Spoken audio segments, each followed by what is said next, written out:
Welcome to episode 9 of Real Talk. Today we are talking about something that I think I touched in the last podcast, and it's the things that you need to do before you become a full-time creative. This is mostly financial, and I'm just going to touch on my experience and things that helped me. So, whenever I was becoming full-time, it was right after I left school. And whenever I was leaving school, I needed to find ways to prove to my parents how I could make it work. How this crazy idea that I have of me wanting to drop out to do this full-time photography thing would actually work. Well, I wasn't necessarily full-time doing my own thing. I was full-time using a camera, doing something creative. I didn't have to get a part-time job at a coffee shop, anything like that, which I'm grateful for. But whenever I was doing this and whenever I was laying down the different numbers and I was laying down different ideas that I had of how I could make this work, one of the things that I did was I realized how much money I needed to make. I realized that there was a bottom number that I needed to make ends meet. At the end of the day, I didn't need to go out to eat a lot. I didn't need to get any new clothes. I didn't need to do any of those extra things. I needed to realize that all I needed to do was pay my rent, pay my car insurance, phone bill, stuff like that, the necessities. And I realized that all that I needed for that was just over $2,000. Anyone can go out there and make at least $2,000 a month. I don't care who you are. You can go out there and you can literally work. I don't know if this is true, but I bet you can make minimum wage and just work full time and you'll make at least $2,000 a month. I might be completely wrong there. But if you have a talent especially, so say you're in my shoes and you know how to use a camera, you are good at something creatively, I can guarantee you that you can go out and find those clients to make that much money. It might not be easy at first because, $2,000 in general is a lot of money. It's a decent amount of money, so you do need to go out and find it. You need to go out of your way to find these clients. But if you have that bottom line, that bottom number that you need to make, it makes you realize what you need to get to. It makes you realize that it is doable. If you've had any success up to this point, you've probably had bigger months, you've had smaller months, but then you know that whenever I'm doing this full time, if I make $2,000 the first month and then I make $6,000 the next month, I don't necessarily have to worry a ton the following month, and that's just what ends up happening. There's going to be times where it's harder, but you rely on those bigger months so that you can still be comfortable. Another thing that you should consider if you're trying to be full-time freelance, if you're trying to be full-time on your own, is doing things for free. It sucks. And this kind of contradicts my last point, but doing things for free allow you to make these good relationships. Doing things for free allow you to just push yourself in the right direction. You're going to meet people on these shoots that might not necessarily have a relationship with the client that you're shooting for there, but they might need a video down the line. Say you're shooting an event. If you're shooting an event that people are coming to, chances are somebody there is looking for a video. Somebody there is looking for photos. It might be something as simple as giving somebody a new headshot.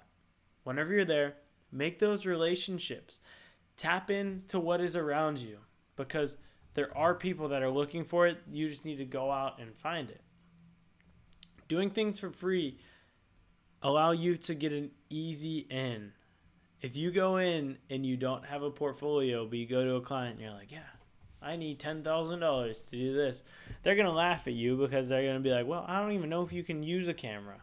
You have it in your hand, but you have no work to show for it. You have no reason to show that I should pay you all this money to do that.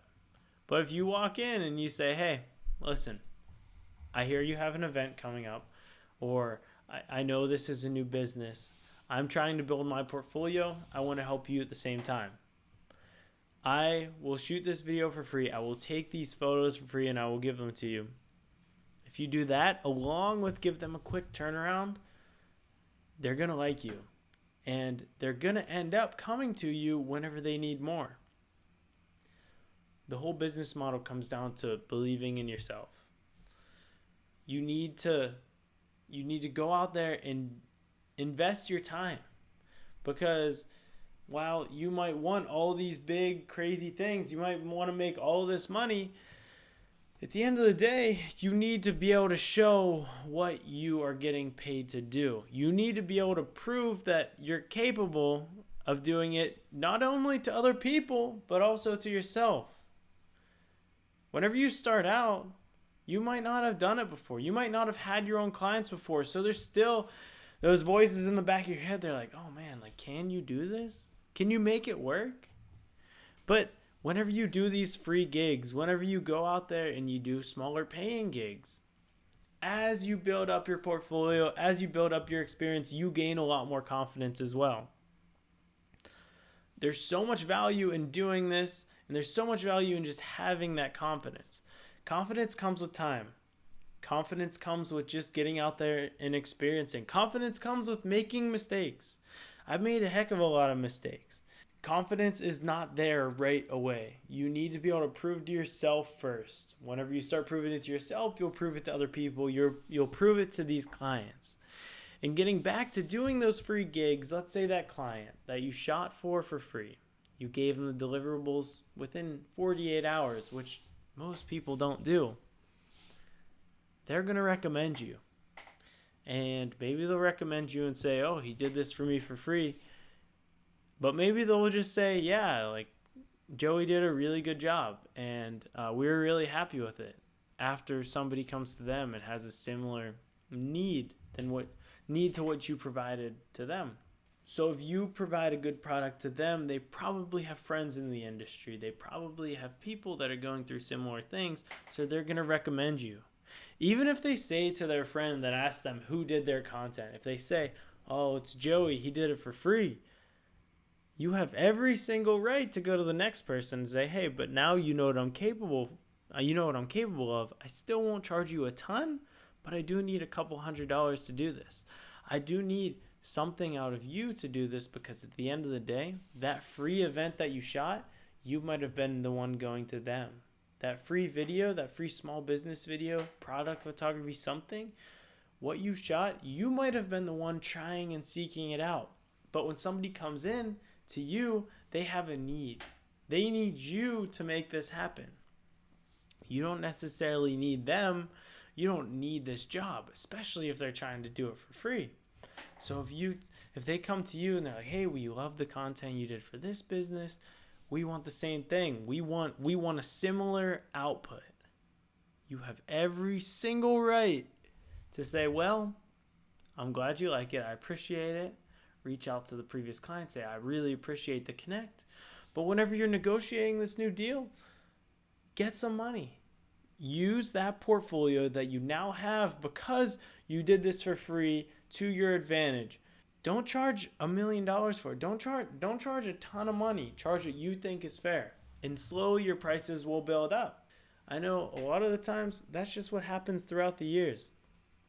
You might get your first gig and you'll get paid $100 for it, and you're like, holy crap, this is a 1 hour gig. I'm getting paid $100 for it, $100 an hour. This is wild. Slowly you'll start to do better, and next thing you know, you'll get the opportunity to do the 1 hour gig for $100, and you're like, I don't know about that one. So because you can't think about it hourly, you need to think about it as you've put in your time. You do the free gig. Let's say you get another one, then another one. You have 10 under your belt. You're going to have to make a lot more money, or you might have some different demands that you need out of the client to do that 10th gig, because you know you have some experience under your belt and you're providing something that they can't necessarily get anywhere. That's where you really find your value, is whenever you believe that your product is better than they can get elsewhere. You believe that if they're bringing you on to shoot it, them reaching out to you is the top tier. You're the best person that they can come to, so you need to treat it like that. You need to realize that you are valuable. You need to realize that this skill that you've been building up for a while is a real skill, and other people don't have it. You are unique, and you have spent this time. You might not have been making a lot of money, but it does get to a point where you can start to say no. I've recently gotten to this point. I've gotten to this point where I'm okay saying no to these gigs. It's a hard thing to start. It's hard because you look at it from your perspective whenever you started out. You're sitting here and you're looking at, if you're watching this video, you're probably trying to start a freelance career. So you're looking at it like, I will take any gig that comes my way. But as time passes, you'll get to a point where you're like, well, I'm making enough money, so now I'm going to do what I enjoy. Or I have all of this work lined up, I have to say no. And then you can throw it to maybe one of your friends. Maybe one of your friends is trying to get started. That's what happened with me. A lot of you guys know John, and that's what he did with me. He had these people reach out, whether it be a wedding, it might be just like a small business video, things like that, that the budget isn't necessarily there. He threw my way so I could get that experience. They might have paid him more than they've paid me, but I got that client under my belt. And that was really nice. I remember I got paid $500 to do this wallet ad, and it actually turned out nice. And looking back on it, I was so pumped. I was like, no way. They're paying me $500 to do this. Like, this is wild. Like, I would literally go out there and shoot this with my friends for free. Now looking back on it, I know that I was worth that. At the time, it was so nice. And still to this day, it would be nice. But I know my value more now. And I know that you're worth that. I think the feeling of, holy crap, this $500 is a lot of money to get paid for this wallet ad, that came from a place of, am I worth it? And it came from a place of not being as confident as you should be. I had this conversation with somebody recently, and they were talking in a way that they landed a client. And they were like, holy crap, like I got this huge budget for it. And just their whole energy around it was the fact that they felt getting this budget was like getting over on the client a little bit. And it made me think and like reframe my thoughts of, hey, like whenever I get a big budget, whenever I get the biggest budget I've ever gotten or get paid a really nice day rate, it's because I'm worth it. It's because I've put in the time for it. And it is so worth the client's money. I'm not sitting here just trying to get extra money out of the client so that I can get a bigger bag. I've put in the time, and there's value in hiring me. You know, if you bring me on for a project, I'm going to take all of the creative out of your hands. I can do these things that you might not necessarily be capable of. That wasn't always the case. You're bringing people on like me. You're bringing these professional creatives on because they're worth this money. You're paying a premium so that you don't have to worry. They come on site and you know you're going to get a very beautiful product. That's how you need to think. You can't think that you're just getting over on these clients, because then these relationships aren't truly going to get built. Have confidence in yourself. Have confidence in the rates that you're presenting with people. And at the end of the day, you are doing the right thing. If you're thinking about going freelance, I can't push you more than this. I can't recommend it enough. It is really fun. It's exciting. Every day you wake up and you're like, oh man, like what's today gonna bring? What kind of adventure? And it's fun. You experience new things. You get in doors that you wouldn't necessarily get into. But at the bare minimum, as I mentioned at the beginning, find that number. Find that number that you need to make ends meet. How much is your rent? How much do you pay for in groceries? How much are your different bills every month? Find out what that number is to live the most boring, plain life you can do, and then work up from there. Just know what your ground floor is. You might have savings, which can kind of hold you above water, which is a very nice comfort thing. But just figure out how much you need to make, and it makes it a lot more doable. And if you can't necessarily do that right now, you at least know how you can begin. You know what you need to do. You know what boxes you need to check to start your own thing. I'm going to be here pushing you to do it because I can't recommend it. I'm the happiest I've ever been, and I'm just grateful that I'm able to do it. So if you can go out and do it, I'll be happy for you too, and I'm pretty sure you'll be pretty happy you did it. So I hope this helped a little bit. I really think that there's value in putting in those hours, putting in the time that they might not necessarily be the biggest paid clients. They might not be paid at all, but it will help you at the end of the day. So I hope this helped you. Have a great day, guys. Peace.